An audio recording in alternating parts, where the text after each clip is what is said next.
See you tomorrow. The O'Reilly Factor is on tonight. We will be able to reduce our forces without jeopardizing the security gains that we have fought so hard to achieve. The Radical Left Move On organization calling General Petraeus General Betrayus. We'll take a look at that with anti-war Congressman Ron Paul. I'm sorry. I'm from the projects. I know danger. I don't feel no danger from that shit. You don't think bin Laden knocked down the World Trade Center? Absolutely not. The far left gets even farther out. Will Americans now turn against these loons?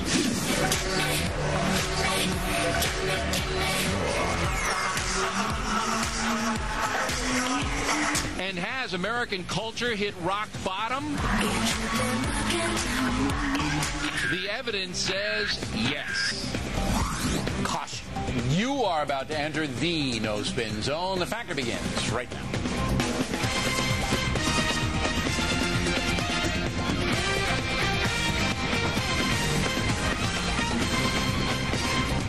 Hi, I'm Bill O'Reilly. Thank you for watching us tonight. The Petraeus Factor, that is the subject of this evening's Talking Points memo. This week, the commander in Iraq, General David Petraeus, will testify before Congress, as will Ambassador Ryan Crocker. Crux of the matter is simple. Although many Americans want out of Iraq, the military and the Bush administration want to fight on. As a bottom line up front, the military objectives of the surge are in large measure being met. In recent months, in the face of tough enemies and the brutal summer heat of Iraq, coalition and Iraqi security forces have achieved progress in the security arena. Though the improvements have been uneven across Iraq, the overall number of security incidents in Iraq has declined in 8 of the past 12 weeks, with the number of incidents in the last 2 weeks at the lowest level seen since June 2006. Of course, some Americans don't care what Petraeus says. This morning, the Radical Left Move On organization paid more than $100,000 to the New York Times to run this ad that uses the words General Betrayus. No matter how you feel about the war, this is disrespectful and vile. A number of politicians have reacted to the ad. We'll analyze it with Michelle and Kirsten in the next segment. Talking Points believes General Petraeus is an honorable man who sincerely believes that American forces can improve things in Iraq and give the good guys over there a fighting chance to defeat the bad guys. Problem is, the USA is likely to lose another 1,000 killed in the process. So the question for every American becomes, is that sacrifice worth it? With a corrupt Iraqi national government and vicious religious-based killing, the political picture remains bleak. That is the awful truth about Iraq. But the stakes are incredibly high for the USA. Right now, al-Qaeda is being badly damaged in Iraq, and a pullback would give them air. No clear-thinking person should want that. Also, Iran has been held in check. Should the USA withdraw from the theater, that country is likely to have its own surge, not only on Iraq, but also in the entire Gulf region. Whenever I point that out to the cut-and-runners, I get no cogent response. Perhaps our upcoming guest, Congressman Ron Paul, will break that cycle this evening. So what we have in Iraq is a conundrum, and we have to learn from it. It's clear to me that the USA can't count on Muslim civilians to help us in the war on terror. Some will. Most will not, for a variety of reasons, fear being a major factor. Thus, no more boots on the ground in the Muslim world. If we have to use military power, we'll have to get the bad guys from the air or the sea. But that doesn't help us in Iraq. My feeling is that we should allow General Petraeus the resources he needs within a year's time. After that, the Iraqi army must step up and provide their own security, with a few American battalions in support. For the future of both the USA and Iraq, that is probably the best course of action in a truly painful situation. And that's a memo. Now for the top story. Not another view of this. Joining us from Washington, Republican Congressman and presidential candidate Ron Paul. Do you fear Iran intruding on the whole Persian Gulf if the United States, as you asked for in the debate last week, left the region? Do you fear that?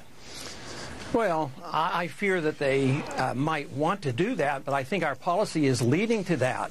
Everything that we do enhances the Ahmadinejad crowd in Iran. There's a dissenting force in Iran, and everything we do to undermine that government, we have our own CIA over there now trying to undermine that government. In doing that, we bring all their people together, so the ones who want to dissent and oppose him are, they lose their power to do so. So I would say our policy is doing everything conceivable to enhance Iran. Just the whole invasion of Iraq has helped Iran. Well, that may or may not not be true. They're the one. It well, may or may not be true. I mean, it's a but debatable issue. I'm not going to say it isn't true, but it's a debatable issue. But look, as we saw in the summer war last year, Iran can arm and finance a force like Hezbollah and cause a lot of trouble, and the United States doesn't have anything to do with that at all. So I think that in our national security situation, we have to assume that Iran is an aggressive nation, that it wants to injure the United States, and is going to use surrogates to do it. Now, if you have an Iran actively seeking nuclear weaponry, as you do, and if you have the ability of that country to hand it off to a Hezbollah or an Al-Qaeda or anybody else, you withdraw from the region, you give them carte blanche to do what they want. Do you not, Congressman? See, I think you're concerned about the wrong country right now, because more than half of the Al-Qaeda that are committing suicide in Iraq right now are Saudis, and nobody even talks about look, that. I'm concerned about all the things, but when they're seeking a nuclear weapon, when a country's seeking a nuclear weapon that's a danger to the USA, a stated danger, and you want to withdraw from the theater, that gives them carte blanche to do what they want, does it not? Well, first off, you know, you have Pakistan, and they're not exactly the most pro-Western but I'm talking about country. Iran, Congressman. I'm not talking about Pakistan at this point. Why don't you ever let me, you know, answer the question? Because you're not directly answering the question, sir. Because no, I do not fear them as you do, as many do, because they want another war. They want to spread this war. This has been the plan by the neoconservatives to have this major overall, this revamping of the whole Middle East. Precisely the reason the Al-Qaeda is growing. The Al-Qaeda is growing because of our policy. Our national security is threatened because of our policy, and it makes it much worse. So I see the Iranians as acting logically and defensively. We've been fighting the Iranians since 1953. We overthrew their government through the CIA in 1953. We were allies with Saddam Hussein in the 1980s, and we encouraged him to invade. All right, so I just want to get Iran. we don't need a history lesson, but I do want to get this on the record. You have to understand. I do understand the region, man, but we don't have time to do the history lesson tonight. I just want to get this on the record. You don't fear Iran, even though Iran has demonstrated it can start a war, which it did last summer with its Hezbollah surrogates, and it's stated that it wants to do damage to Israel, wipe it off the face of the earth, and is developing a nuclear weapon. And you don't fear them? Yes, I worry about it. I'm concerned about it. But what I'm saying is the very policy that you advocate is encouraging that. What I'm saying, Bill, is this. That put it in perspective. They don't have a weapon. They're not likely to get one in 10 years, according to our CIA. That's not true. That's not true. I mean, everybody says it's 5 years or less, and without us in the theater, it's going to happen a lot quicker. How come we got through the Cold War when the Soviets had 40,000 of them? Because it was mutual destruction. It was mutual destruction. Now you can hand off any weaponry or any kind of thing to surrogates who will do your killing for you. You look, if you don't think Iran is sponsoring terrorism, you're living in a land of Oz, Congressman. Well, so Saudi Arabia. What are you going to do with Saudi? What are you going to do with Pakistan? It's not a government policy of Saudi Arabia. It's just their failure to do any effective policing.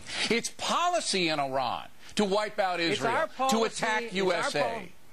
It's our policy of preemptive, deliberate invasions of foreign countries and occupying these countries that has jeopardized our safety. This blowback principle is what caused 9/11, and we have to come to realize that if you keep living in this dreamland of saying that they attack us because we're free and prosperous, believe me, we're never going to get up to the Well, if you think that if we withdraw off the Gulf, if we get our people out of there, there's not going to be any more terrorism, then you're living in the dreamland. You didn't even want to go into Afghanistan and punish those people, did you? You're wrong, Bill. You're wrong on that. I voted for that. So you be careful on your quotes. I mean, well, in the debate, you said you don't want to be there. You don't want to be in Afghanistan. Well, they didn't do what we were supposed to. We were supposed to go after Osama bin Laden. We let him go into Pakistan. We didn't let him go anywhere. He escaped in there. That's war. That's what happens in war. But what did we do? We went into doing exactly what Bush said he wouldn't do, into nation building. All right, let me do I got one more question. We're in Afghanistan now trying to have that country stem back the Taliban tide. Are we doing the wrong thing there? Right now, we're doing the wrong thing because we didn't do what he was authorized to do. The president ignored going after bin Laden, and we don't need to be in nation building. We need to defend this country and defend our national security, and our national security interests are not served by the policy that we're following in the Middle East. It's undermining our national security. Congressman, we got it. Have to come to realize it. We got it, and we appreciate the lively debate. Thanks for appearing tonight. Next on the rundown, will Americans start to rebel against the far left? Kirsten and Michelle will analyze. And later, has American culture reached the lowest point